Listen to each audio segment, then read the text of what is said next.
बिस्मिल्लाहिर्रहमानिर्रहीम रब्बि इश्रह ली सदरी व यस्सिर ली अमरी वहलुल उक़दतम मिन लिसानी यफ़क़हू क़ौली। अस्सलामु आलैकुम व रहमतुल्लाहि व बाराकातुहू।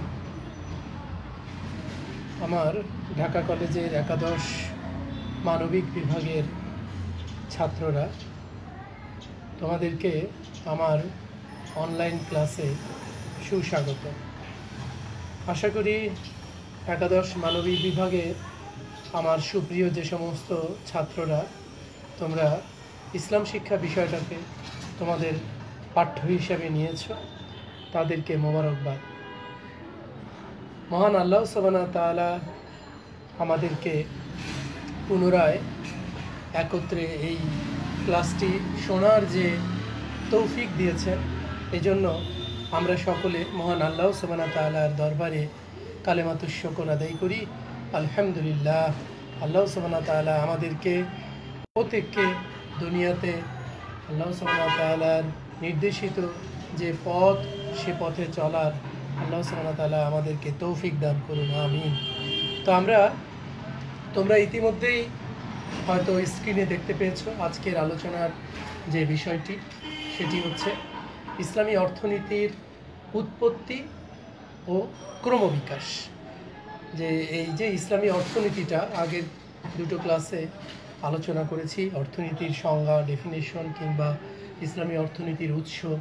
তো আজকে এই ইসলামী অর্থনীতির যে উৎপত্তি, এটা কোত্থেকে হয়েছে, কিভাবে হয়েছে, আমরা সেটা নিয়ে একটু খুবই সংক্ষেপে একটু আলোচনা করব। তো ইসলামী অর্থনীতির যে উৎসের কথা বলা হচ্ছে, ইসলামী অর্থনীতির যে উৎসটা, সেটা কিছু মৌলিক ধাপ, যে মৌলিক ধাপগুলো অতিক্রম করার মধ্য দিয়ে উৎপত্তি হয়েছে। অর্থাৎ ইসলামী অর্থনীতিটা কিছু মৌলিক ধাপ অতিক্রম করে বা মৌলিক ধাপ অতিক্রম করার মধ্য দিয়ে উৎপত্তি হয়েছে। তো আমরা সেই ধাপগুলো নিয়ে একটু বলবো। যে প্রথমে আমরা যাব যে হযরত আদম আলাইহিস সালাম, তার দিকে, যে আল্লাহ সুবহানাহু ওয়া তাআলা দুনিয়াতে আমাদের আদি পিতা আদম আলাইহিস সালাম, যাকে আল্লাহ সুবহানাহু ওয়া তাআলা নিজ হাতে তৈরি করেছেন এবং সৃষ্টি করে দুনিয়াতে আল্লাহ সুবহানাহু ওয়া তাআলা তাকে প্রেরণ করেছেন। এই আদম আলাইহিস সালামের যুগ তথা আদম আলাইহিস সালামকে সৃষ্টির মাধ্যমেই এই আল্লাহ সুবহানাহু ওয়া তাআলা এই ইসলামী অর্থ ব্যবস্থাটাকে বা ইসলামটাকে, ইসলামের সূচনা হয়েছে। আদম আলাইহিস সালামের মাধ্যমে ইসলামের সূচনা হয়েছে। অর্থাৎ মহান আল্লাহ সুবহানাহু ওয়া তাআলা আদমকে পৃথিবীতে পাঠানোর মাধ্যমেই এই যে ইসলামের যে জীবন বিধান, এই ইসলামের জীবন বিধানের যেমন সূচনা হয়েছে, তেমনিভাবে বলা যায় যে এই ইসলামী অর্থ ব্যবস্থা, যেটা এই ইসলামী অর্থ ব্যবস্থার একটা সূচনাগত উৎপত্তিও তখন থেকে ঘটেছে। ইসলামের যেমন সূচনা হয়েছে, কারণ হচ্ছে যে আল্লাহ সুবহানাহু ওয়া তাআলা আদম আলাইহিস সালামকে নবী রূপে দুনিয়াতে প্রেরণ করেছেন মানুষকে হেদায়েতের জন্য, মানুষের সমস্ত অ্যাক্টিভিটিস কোন পথে পরিচালিত হবে সেই হেদায়েতের রাস্তা দেখানোর জন্য আল্লাহ সুবহানাহু ওয়া তাআলা আদম আলাইহিস সালামকে নবী রূপে পৃথিবীতে প্রেরণ করেছেন। তো এই আদম আলাইহিস সালামের যে ইসলামের আবির্ভাব, এই আদম আলাইহিস সালামের মাধ্যমেই হয়েছে এবং পরবর্তীতে এই আদম আলাইহিস সালামের মাধ্যমেই ইসলামী অর্থনীতির সূচনা তথা এর উৎপত্তি ঘটেছে। এর পরবর্তীতে অন্যান্য নবী রাসূলরা, যারা পৃথিবীতে আল্লাহ সুবহানাহু ওয়া তাআলা কর্তৃক প্রেরিত হয়েছেন, এই অন্যান্য নবী রাসূলদের যুগেও এই ইসলামী অর্থ ব্যবস্থা ক্রমান্বয়ে এর বিকাশ সাধিত হয়েছে বা এই ইসলামী অর্থ ব্যবস্থাটা আস্তে আস্তে অন্যান্য নবী রাসূলের যুগে নবী রাসূলরা কার দ্বারা প্রেরিত হয়েছেন? আল্লাহ সুবহানাহু ওয়া তাআলা তাদেরকে প্রেরণ করেছেন। নবী রাসূলরা কেন প্রেরিত হয়েছে? মানুষকে আল্লাহ সুবহানাহু ওয়া তাআলা তার দেখানো রাস্তায় যাতে মানুষকে পরিচালিত করতে পারে কিংবা সেই আলোকিত রাস্তাটা মানুষকে দেখাতে পারে, সেজন্যই আল্লাহ সুবহানাহু ওয়া তাআলা যুগে যুগে নবী রাসূল প্রেরণ করেছেন। এই অন্যান্য যে নবী রাসূলরা, এই নবী রাসূলরা বিশ্ব মানবতার হেদায়েতের জন্য বিভিন্ন যুগে পৃথিবীতে এসেছেন। আবার আমরা ইসলামের ইতিহাস যদি আমরা দেখি, সেখানে আমরা দেখতে পাই যে একই সময়ে কিংবা একই যুগে একের অধিক অসংখ্য নবী রাসূল পৃথিবীতে তাদের অস্তিত্ব ছিল। অর্থাৎ আল্লাহ সুবহানাহু ওয়া তাআলা একই সময়ে বা একই যুগে একই সময়কালের মধ্যে অসংখ্য নবী রাসূলকে পৃথিবীতে প্রেরণ করেছেন, কিন্তু তিনি কোনো বিধানেরই পূর্ণাঙ্গতা তখন প্রদান করেননি। যত নবী রাসূলই প্রেরণ করেছেন, এই যে ইসলামের যে একটা পূর্ণাঙ্গতা, এটা কিন্তু আল্লাহ সুবহানাহু ওয়া তাআলা এই নবী রাসূলদের মাধ্যমে এটার পূর্ণাঙ্গতা উনি প্রদান করেননি। তো এভাবে এই সব নবী রাসূলদের যুগে এই অর্থনৈতিক ইসলামী অর্থনৈতিক যে বিধিবিধান, এই ইসলামী অর্থনৈতিক বিধিবিধানের উৎপত্তির একটা ধারাবাহিকতা চলছিল। এই ধারাবাহিকতা ক্রমান্বয়ে হযরত মুহাম্মদ সাল্লাল্লাহু আলাইহি সাল্লামের যুগে এসে একটা পূর্ণাঙ্গতা পেয়েছে। অর্থাৎ আল্লাহ সুবহানাহু ওয়া তাআলা যখন হযরত মুহাম্মদ সাল্লাল্লাহু আলাইহি সাল্লামের উপর নবুয়ত প্রেরণ করেছেন, কিংবা রাসূল সাল্লাল্লাহু আলাইহি সাল্লাম অর্থাৎ হযরত মুহাম্মদ সাল্লাল্লাহু আলাইহি সাল্লামের উপর ওহী প্রবর্তন করেছেন, তাকে মনোনয়ন দিয়েছেন নবী ও রাসূল রূপে, এবং তার উপরে পবিত্র কোরআন আল্লাহ সুবহানাহু ওয়া তাআলা অবতরণ করেছেন। এই কোরআন অবতরণের মাধ্যমে আল্লাহ সুবহানাহু ওয়া তাআলা ওই যে আদম থেকে শুরু করেছে, অর্থাৎ প্রথম মানব এবং প্রথম নবী আদম আলাইহিস সালাম থেকে শুরু করে এই হযরত মুহাম্মদ সাল্লাল্লাহু আলাইহি সাল্লাম পর্যন্ত এই যে একটা ধারাবাহিকতা, এরই ধারাবাহিকতায় ইসলামী অর্থনীতির একটা পূর্ণাঙ্গতা এসেছে। অর্থাৎ রাসূল সাল্লাল্লাহু আলাইহি সাল্লামের মাধ্যমে ইসলামী অর্থ ব্যবস্থা তথা ইসলামের একটা পূর্ণাঙ্গতা লাভ করেছে। তো রাসূল সাল্লাল্লাহু আলাইহি সাল্লামের যুগে ইসলামী অর্থ ব্যবস্থা সহ সকল বিধানের উৎপত্তির পর এটার একটা পূর্ণাঙ্গতা আল্লাহ সুবহানাহু ওয়া তাআলা রাসূল সাল্লাল্লাহু আলাইহি সাল্লামের উপরে মহাগ্রন্থ কোরআন নাজিলের মাধ্যমে এটা প্রদান করেছে। এ ব্যাপারে আমরা পবিত্র কোরআনে সূরা মাইদার ৩ নম্বর আয়াতে আল্লাহ সুবহানাহু ওয়া তাআলা বলছেন যে এটার অর্থ হচ্ছে যে আজ আমি আমার দ্বীনকে তোমাদের জন্য পূর্ণাঙ্গ করে দিলাম। তাহলে এই আয়াত দ্বারা আমরা বুঝতে পারছি যে আল্লাহ সুবহানাহু ওয়া তাআলা যুগে যুগে যতই নবী রাসূল প্রেরণ করুক না কেন, এই ইসলাম যে একটা ধর্ম, এই ইসলাম ধর্মের পূর্ণাঙ্গতা লাভ করেছে রাসূল সাল্লাল্লাহু আলাইহি সাল্লামের দুনিয়ায় নবুয়ত তথা নবী রূপে আবির্ভাবের মাধ্যমে, তথা তার উপরে পূর্ণাঙ্গ কিতাব অর্থাৎ মহাগ্রন্থ আল কোরআন অবতরণের মাধ্যমে। তারপরেও আমরা বলতে পারি যে এই ইসলামী অর্থ ব্যবস্থার কোরআনের মূল যে উৎস, আমরা যেটা ইসলামী অর্থ ব্যবস্থা, যেটা এই ইসলামী অর্থ ব্যবস্থার মূল উৎস যদিও আমরা জানি কোরআন এবং সুন্নাহ, এর পাশাপাশি ইজমা কিয়াস আছে। তো যাই হোক, তো এই আল্লাহ সুবহানাহু ওয়া তাআলা হযরত মুহাম্মদ মুস্তাফা সাল্লাল্লাহু আলাইহি সাল্লামের উপরে এই নবুয়তের পূর্ণাঙ্গতা প্রদানের মাধ্যমে এই ইসলামী অর্থ ব্যবস্থাটা একটা পূর্ণাঙ্গতা দিয়েছেন।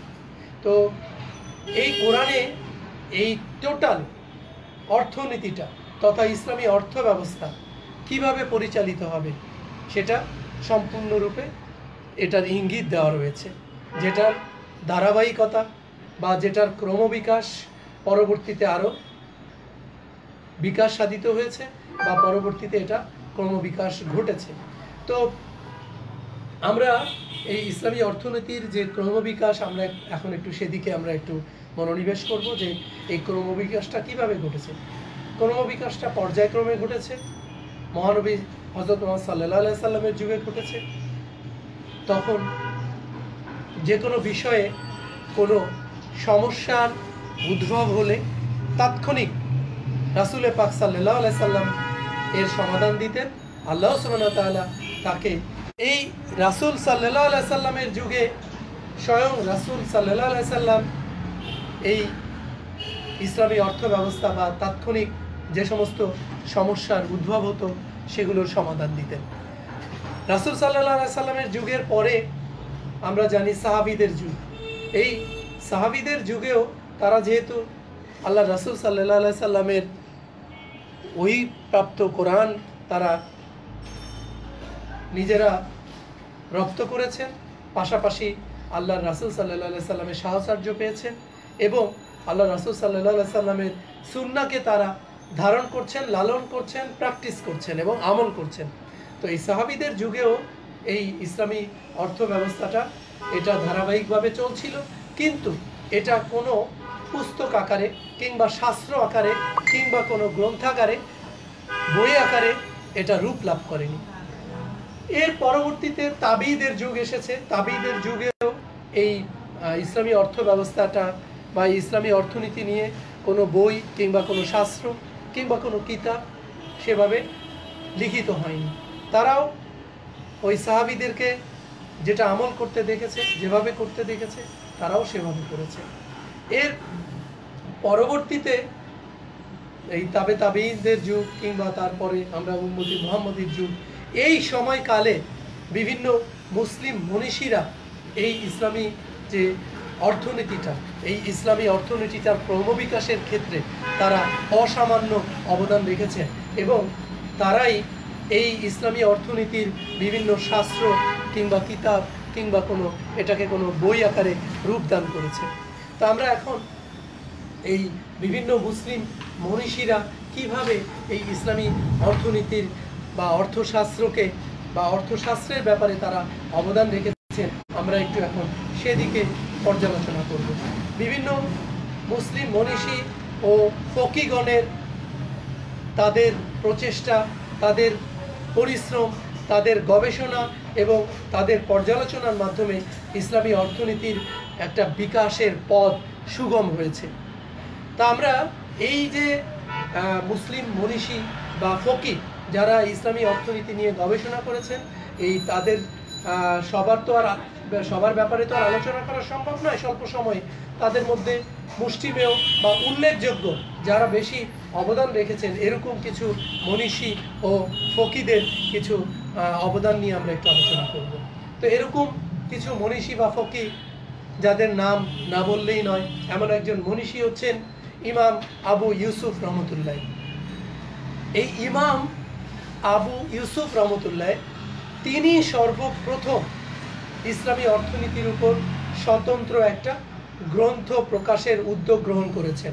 এই ইমাম আবু ইউসুফ তিনি সর্বপ্রথম এই ইসলামী অর্থনীতির উপর একটা স্বতন্ত্র আলাদা একটা গ্রন্থ রচনা করার উদ্যোগ নিয়েছিলেন। তিনি যে গ্রন্থটা রচনা করেছিলেন এই ইসলামী অর্থনীতির উপর, সেটার নাম হচ্ছে কিতাবুল খারাজ।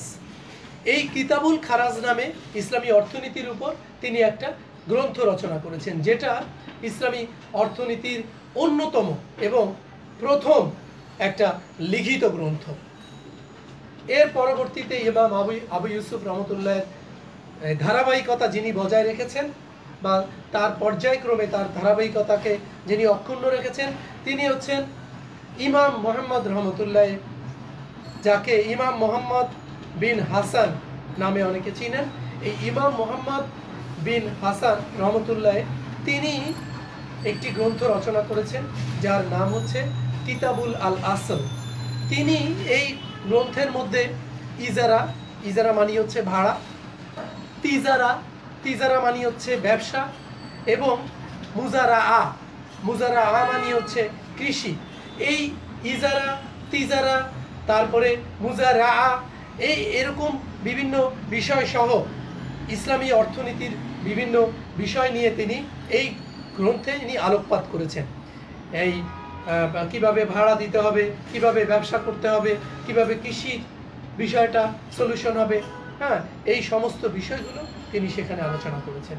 এর পাশাপাশি ইসলামী অর্থনীতির ক্রমবিকাশের ক্ষেত্রে আরেকজন ফকি বা মুসলিম মনীষী যিনি অবদান রেখেছেন তার নাম হচ্ছে আবু উবায়দ আল কাসিম। এই আবু উবায়দ আল কাসিম তিনি এই ইসলামী অর্থ ব্যবস্থার উপরে যে কিতাব বা যে গ্রন্থটি রচনা করেছেন সেটার নাম হচ্ছে কিতাব আল আমওয়াল।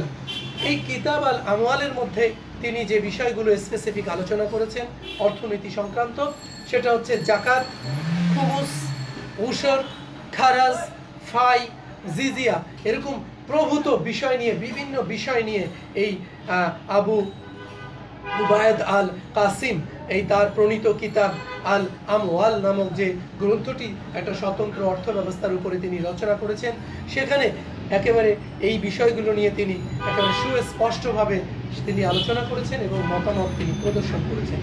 এরপরে আরেকজন ফকি বা মুসলিম মনীষী যার কথা ইসলামী ইতিহাসে বা সবাই যাকে স্মরণ করে, যার নাম স্বর্ণাক্ষরে লিখিত, তিনি হচ্ছেন ইমাম আল গাজ্জালি। এই ইমাম আল গাজ্জালি তিনি অনেকগুলো গ্রন্থ রচনা করেছেন। এই অসংখ্য গ্রন্থের মাধ্যমে তিনি ইসলামী অর্থ ব্যবস্থার চিত্র এই মানব সমাজের জন্য তিনি তুলে ধরে রেখে গেছেন, যেটা যার গ্রন্থগুলোর মাধ্যমে ইসলামী অর্থনীতি তথা সারা পৃথিবীর চিন্তাবিদরা, মনীষীরা এখনও গবেষণা করেন, সেটা নিয়ে চর্চা করেন এবং সেখান থেকে অনেকে এই রসদ নিয়ে থাকেন এবং উপকৃত হয়ে থাকেন। এই ইমাম আল গাজ্জালি পরে আমরা যার নাম বলতে পারি তিনি হচ্ছেন ইমাম ইবনে তাইমিয়া। ইমাম ইবনে তাইমিয়া আল হিসাব ফিল নামে একটা গ্রন্থ রচনা করেছেন, আল হিসাব ফিল ইসলাম। এতে তিনি ইসলামী অর্থনীতির যে বিষয়গুলো সেগুলোকে উনি ইসলামী অর্থনীতির বিষয়গুলোকে ক্রমান্বয়ে তিনি সাজিয়েছেন, ইসলামের আলোকে তিনি সাজিয়েছেন, যাতে করে মানুষ এটাকে রিয়েলাইজ করতে, উপলব্ধি করতে সহজ হয়। এরপরে আরেকজন ফকি বা মনীষীর কথা আমরা বলতে পারি, তার নাম হচ্ছে ইমাম ইবনে খালদুন। ইবনে খালদুন একজন মনীষী, পাশাপাশি একজন দার্শনিকও। ইবনে খালদুন তিনি বিখ্যাত একটি গ্রন্থ যেটা আমরা সবাই জানি, তার নাম হচ্ছে আল মুকাদ্দিমা। তার এই বিখ্যাত গ্রন্থ আল মুকাদ্দিমা, এতে তিনি সাধারণ অর্থনীতির পাশাপাশি এই যে ইসলামী অর্থনীতি, এই সাধারণ অর্থনীতি এবং ইসলামী অর্থনীতির বিষয়গুলোর মধ্যে যে একটা পার্থক্য রয়েছে এবং এগুলো যে এক নয়। সাধারণ অর্থনীতি যেটা হচ্ছে সম্পূর্ণরূপে মনুষ্য তৈরি, মানুষ তার নিজের প্রয়োজনে, নিজের স্বার্থে এই অর্থনীতিটাকে মানুষ কি করেছে, রচনা করেছে, যেখানে তারা তাদের ব্যক্তি স্বার্থ, তাদের গোষ্ঠী স্বার্থ, সমাজ তথা রাষ্ট্রীয় স্বার্থ যেখানে লিপিবদ্ধ। পক্ষান্তরে ইসলামী অর্থ ব্যবস্থাটা হচ্ছে এমন একটা অর্থ ব্যবস্থা, যে অর্থ ব্যবস্থাটা সম্পূর্ণরূপে সমগ্র মানব জাতি তথা সারা পৃথিবীর ধর্ম বর্ণ নির্বিশেষে সকল মানুষের হেদায়েতের জন্য একটি অর্থ ব্যবস্থা। যে অর্থ ব্যবস্থাটা মহান আল্লাহ সুবহানাহু ওয়া তাআলা তার প্রেরিত মহামানব হযরত মুহাম্মদ সাল্লাল্লাহু আলাইহি সাল্লামের উপরে আল্লাহ সুবহানাহু ওয়া তাআলা পবিত্র কোরআনের মাধ্যমে অর্পণ করেছেন। তো এখানে ইবনে খালদুন এই সাধারণ অর্থ ব্যবস্থা এবং ইসলামী অর্থ ব্যবস্থার মধ্যে যে একটা বিদ্যমান পার্থক্য আছে, সেটা তিনি তার এই আল মুকাদ্দিমা নামক যে গ্রন্থ, এই গ্রন্থের মধ্যে তিনি উপস্থাপন করেছেন।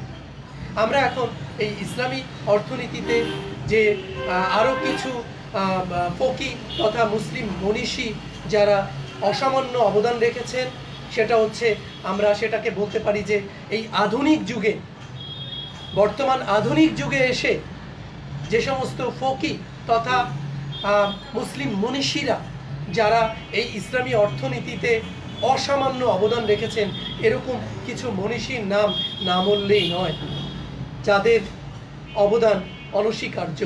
এরকম কিছু ইসলামী ফকি তথা মনীষী যাদের নাম বলতে হচ্ছে, তাদের মধ্যে অন্যতম হচ্ছে doctor Mohammad Iqbal, Hasan Al Banna, doctor Munzer Kahaf, doctor M Omar Chapra, doctor Yusuf, doctor Abdul Hamid, doctor M A Mannan, অধ্যাপক খুরশিদ আহমেদ প্রমুখ এই যারা ইসলামী চিন্তাবিদ বা ইসলামী গবেষক বা ফকি যারা এই ইসলামী অর্থনীতির ক্রমবিকাশে অসামান্য অবদান রেখেছেন।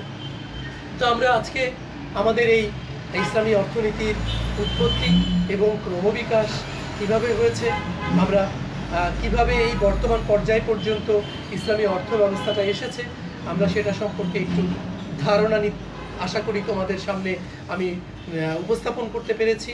তো আজকে এ পর্যন্তই। পরবর্তী ক্লাসে নতুন কোনো বিষয় নিয়ে ইনশাআল্লাহ আল্লাহ সুবহানাহু ওয়া তাআলা যদি হায়াত রাখেন হাজির হব। সে পর্যন্ত আল্লাহ হাফেজ। রব্বানা তাকাব্বাল মিন্না ইন্নাকা আনতাস সামিউল আলিম। আসসালামু আলাইকুম ওয়া রাহমাতুল্লাহি ওয়া বারাকাতুহু।